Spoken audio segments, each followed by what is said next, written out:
Advocate K Anilkumar നമുക്കൊപ്പം ചേരുന്നുണ്ട്. CPIM നേതാവ്. Good morning advocate K Anilkumar. M Mukesh MLA-ക്കെതിരെ ഇപ്പോൾ കേസ് എടുത്തിരിക്കുകയാണ്. എം മുകേഷ് MLA സ്ഥാനം ഒഴിയണം എന്ന് കോൺഗ്രസ് ഇപ്പോഴും ആവർത്തിച്ച് ആവശ്യപ്പെടുകയാണ്. എന്താണ് ഇക്കാര്യത്തിൽ പാർട്ടിയുടെ നിലപാട്? ക്ഷേമ കമ്മിറ്റി റിപ്പോർട്ട് പുറത്തു വന്നപ്പോൾ തന്നെ പരാതിക്കാര രംഗത്ത് വരികയാണെങ്കിൽ അവരോടൊപ്പം നിൽക്കും. യുവനടി ആക്രമിക്കപ്പെട്ട കേസിൽ ഉന്നതനായ ഒരു സിനിമാ പ്രവർത്തകൻ, സിനിമാ നടൻ അതിൽ ഏറ്റവും പ്രധാനപ്പെട്ട പങ്ക് വഹിച്ചിട്ടും ഒരു വിട്ടുവീഴ്ചയും ഇല്ലാതെ ആ നടിക്കൊപ്പം നിന്ന് കേരളത്തിലെ സർക്കാർ നടത്തുന്ന നിയമയുദ്ധം എല്ലാവർക്കും കാണാവുന്നതാണ്. അതേ പരിഗണനയും പിന്തുണയും നിയമ സംവിധാനത്തിന്റെ ഉറപ്പുമാണ് ബഹുമാനപ്പെട്ട മുഖ്യമന്ത്രി വാഗ്ദാനം ചെയ്തത്. അത് സ്വീകരിക്കാനും സർക്കാരിൽ വിശ്വാസം അർപ്പിക്കാനും സിനിമാ മേഖലയിൽ മുൻകാല അനുഭവങ്ങളുടെ ഭാഗമായി ചില കാര്യങ്ങളിൽ തെറ്റായ നിലപാടിന്റെ ഭാഗമായി ഇരയാക്കപ്പെട്ടവർ തയ്യാറായി എന്നത് സർക്കാരിന്റെ പ്രവർത്തനത്തിന് നൽകുന്ന അംഗീകാരമാണ്. സർക്കാരിൽ അവർക്കുള്ള വിശ്വാസമാണ് തെളിയിക്കുന്നത്. സ്ത്രീ സമൂഹം ഈ സർക്കാരിൽ വിശ്വസിക്കുന്നു. അതിന്റെ ഭാഗമായിട്ടാണ് ഇത്തരം പരാതികൾ ആയി കടന്നു വരാൻ തയ്യാറാകുന്നത്. സ്വാഭാവികമായും അത്തരം എല്ലാ പരാതികളെയും പ്രോത്സാഹിപ്പിക്കുന്ന സമീപനമാണ് LDF സ്വീകരിക്കുന്നത്. രണ്ടാമത്, ചുമതലകൾ വഹിക്കുന്ന ആളുകൾ അധികാര സ്ഥാനങ്ങളുടെ ഭാഗമായിരിക്കാൻ പാടില്ല ഇത്തരം ആരോപണങ്ങൾ വന്നാൽ, കേസുകൾ വന്നാൽ എന്നാണ് CPM-ന്റെ നിലപാട്. അത് പുതിയ നിലപാടല്ല. ഉദാഹരണമായി VS അച്യുതാനന്ദൻ മന്ത്രിസഭയിൽ ഒരു മന്ത്രി അദ്ദേഹം വിമാനത്തിൽ യാത്ര ചെയ്യുമ്പോൾ തെറ്റായി പെരുമാറിയെന്നൊരു ആക്ഷേപം ഉയർന്നു വന്നു. അന്ന് LDF-യുടെ നിലപാട് എന്താണ്? LDF-ന്റെ കൂട്ടായ നിലപാട് അദ്ദേഹം മന്ത്രിസ്ഥാനം ഒഴിയണം, MLA സ്ഥാനം രാജിവെക്കണം എന്നല്ല. ആ കേസ് അവസാനിച്ച ശേഷം അദ്ദേഹം വീണ്ടും മന്ത്രിസ്ഥാനത്ത് തിരിച്ചെത്തുകയും ഇപ്പോൾ അദ്ദേഹം UDF നേതാവായി തുടരുകയുമാണ്. അത്തരമൊരു തീരുമാനം LDF എടുത്തതിന്റെ ഗുണഭോക്താവായി UDF-ന്റെ നേതാവായി അദ്ദേഹത്തെ ആനയിച്ച ഒരു കൂട്ടരാണ് ഇപ്പോൾ സംസാരിച്ചുകൊണ്ടിരിക്കുന്നത്. നമ്മൾ മനസ്സിലാക്കേണ്ടത് ഒരു രാഷ്ട്രീയ പ്രക്രിയയുടെ ഭാഗമായി നിലപാടുകൾ എല്ലാവർക്കും ഉണ്ട്. CPM-ന്റെ വ്യക്തമായ നിലപാട് എന്താണ്? നമ്മുടെ രാജ്യത്ത് ജനപ്രതിനിധികളായി മത്സരിക്കുന്നവർക്ക് കേസുകൾ അയോഗ്യതയല്ല. ജനപ്രതിനിധികളുടെ കേസുകൾ വിചാരണ ചെയ്യാൻ പ്രത്യേക കോടതി രാജ്യത്ത് സുപ്രീം കോടതികൾ ഏർപ്പെടുത്തിയിരിക്കുകയാണ്.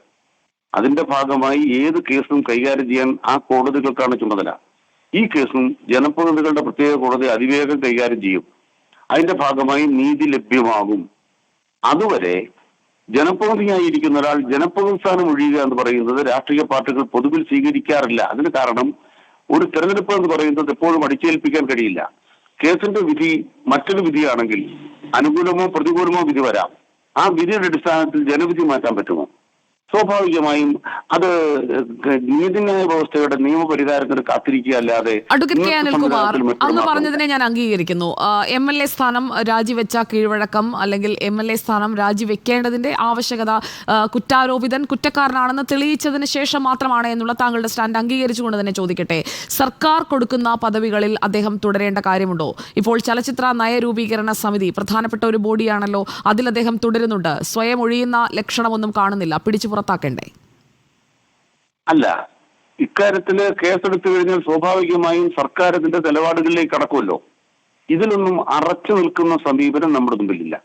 ഇപ്പോ ബഹുമാനപ്പെട്ട സുജിയോട് ഞാൻ പറയുന്നു, ബഹുമാനായ ഇന്നത്തെ കേന്ദ്രമന്ത്രി അദ്ദേഹം പരസ്യമായി മാധ്യമപ്രവർത്തകരോട് ഇടപെടുമ്പോൾ തെറ്റായൊരു പെരുമാറ്റമുണ്ടായി. അദ്ദേഹത്തിന് മുന്നിൽ കേസ് വന്നു. നിങ്ങൾക്ക് അദ്ദേഹത്തെ MP ആയി തിരഞ്ഞെടുക്കുന്നതിൽ അല്ലെങ്കിൽ അദ്ദേഹത്തെ കേന്ദ്രമന്ത്രിയാക്കുന്നതിൽ തടസ്സങ്ങളുണ്ടായോ? ആ കേസുള്ളത് കൊണ്ട് സുരേഷ് ഗോപി ഇനി രാജിവെക്കണമെന്ന് ആവശ്യപ്പെടുന്നതിൽ അർത്ഥമുണ്ടോ? ആ കേസ് നിലനിൽക്കുമ്പോൾ തന്നെയാണ്, അതിന്റെ വിചാരണ കാത്തിരിക്കുമ്പോൾ തന്നെയാണ് അദ്ദേഹം MP ആയിട്ടുള്ളത്. ഇതിവിടുത്തെ നിയമവ്യവസ്ഥയുടെ ഭാഗമാണ്.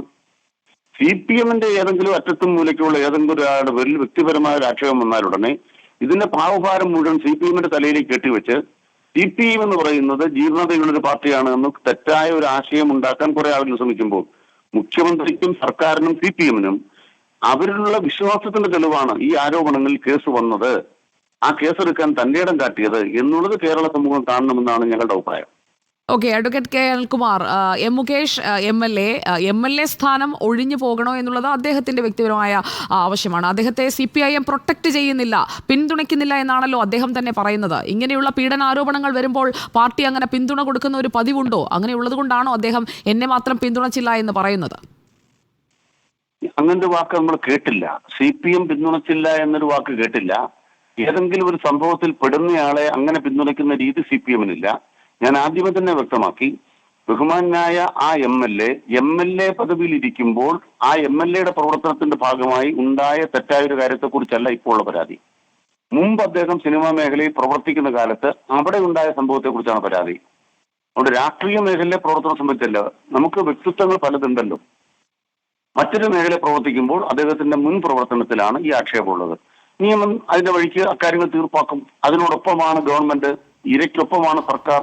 എം എൽ എ സ്ഥാനത്ത് തുടർന്നുകൊണ്ട്, അതായത് അഡ്വക്കേറ്റ് കെ അനിൽകുമാർ, ഒരു കാര്യം ക്ലിയർ ആണ്, എം എൽ എ സ്ഥാനത്ത് തുടർന്നുകൊണ്ട് അദ്ദേഹം ഈ കേസ് നേരിടട്ടെ, എന്നിട്ട് അദ്ദേഹം കുറ്റക്കാരനാണ് എന്ന് തെളിയുന്ന ഒരു സാഹചര്യത്തിൽ അടുത്ത നടപടിയിലേക്ക് കടക്കുക എന്ന ഒരു തീരുമാനത്തിലേക്ക് CPIM എത്തിയിട്ടുണ്ട് എന്നത് വ്യക്തമാണല്ലേ?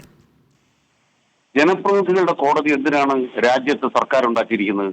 ഇന്ത്യ രാജ്യത്ത് മുഖ്യമന്ത്രിയായിരിക്കും വിചാരണ നേരിടുകയും അതിന്റെ ഭാഗമായി ശിക്ഷിക്കപ്പെട്ടപ്പോൾ മുഖ്യമന്ത്രി സ്ഥാനം നഷ്ടപ്പെടുകയും ജയലളിതയുടെ കേസ് നമ്മൾ ഓർമ്മ. അങ്ങനെയാണെങ്കിൽ കോൺഗ്രസ് എന്തിനാണ് MLA സ്ഥാനം രാജിവെക്കണം എന്നുള്ളത് ആവശ്യപ്പെടുന്നത്? അദ്ദേഹത്തിന് മാറി നിൽക്കണമെങ്കിൽ മാറി നിൽക്കാം, അത് വ്യക്തിപരമായ തീരുമാനമാണ്. ഞാൻ അത് തന്നെയാണ് പറഞ്ഞുകൊണ്ടിരിക്കുന്നതും. മാത്രമല്ല, ഈ ചലച്ചിത്ര നയരൂപീകരണ സമിതിയിലെ അംഗത്വം എന്ന് പറയുന്നത് അദ്ദേഹത്തിന് നേരെ ആരോപണം ഉയർന്ന അതേ മേഖലയിലെ അദ്ദേഹത്തിന്റെ പ്രവർത്തന പദവിയാണ്. ആ പദവിയിൽ നിന്ന് മാറ്റി നിർത്താൻ സർക്കാരിന് കഴിയും. അത് സർക്കാർ ചെയ്യേണ്ടതുമാണ്. Advocate K Anilkumar. അല്ല, എൽദോസ് കുന്നപ്പള്ളിയും അതുപോലെ തന്നെ വിൻസെന്റും ഒക്കെ ചേർന്ന് ബിന്ദു കൃഷ്ണയോടൊപ്പം ആ സമരം ഉദ്ഘാടനം ചെയ്താൽ തന്നെ കേരളത്തിന് കാര്യങ്ങൾ വ്യക്തമാകും. ഞാൻ പറയുന്നത്, ബഹുമാനപ്പെട്ട മുൻ മുഖ്യമന്ത്രി അദ്ദേഹം ജാമ്യം എടുത്തില്ല ആ കേസ് വന്നപ്പോൾ, സോളാർ കേസ് വന്നപ്പോൾ. അത് ധീരതയാണെന്നാണ് ഇവരെല്ലാം വാഴ്ത്തിയത്. KC വേണുഗോപാൽ രാജ്യസഭാംഗമായത് ഈ കേസിൽ പ്രതിയായിരിക്കുമ്പോഴാണ് സോളാറുമായി ബന്ധപ്പെട്ട്. ഹൈബി ഈഡൻ അദ്ദേഹം മത്സരിച്ചതും ജയിച്ചതും. അബ്ദുള്ള കുട്ടി, എത്ര പേരുടെ പേരിലാണ് നിരവധി ആരോപണങ്ങൾ വന്നത്, കേസുകൾ നിലനിന്നത്. അപ്പോൾ അത് മത്സരിക്കുന്നതിന് തടസ്സമല്ല, പദവി വഹിക്കുന്നതിന് തടസ്സമല്ല.